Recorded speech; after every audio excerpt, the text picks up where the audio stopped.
everyone, welcome to the channel. In today's video, we are diving into Workgroup Knowledge Base.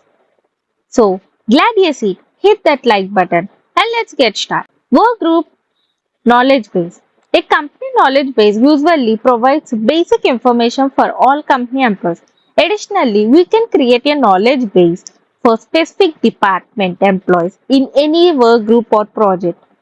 To create a work group knowledge base, go to work group or a project, click more. Here we have knowledge base.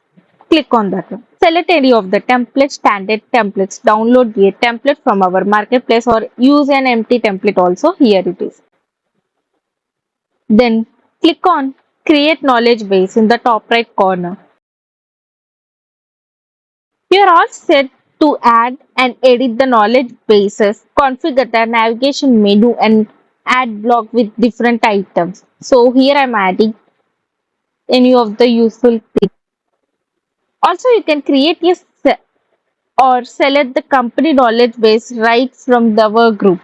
Any member of the work group can edit its knowledge base. You can configure access permission to the company knowledge base only. So, like this, we can arrange a work group in knowledge base in work group. Thanks for watching. If you found this video helpful, do not forget to like, subscribe and hit the bell icon for more content. Drop your thoughts or questions in the comment below and I will see you in the next one. Thank you.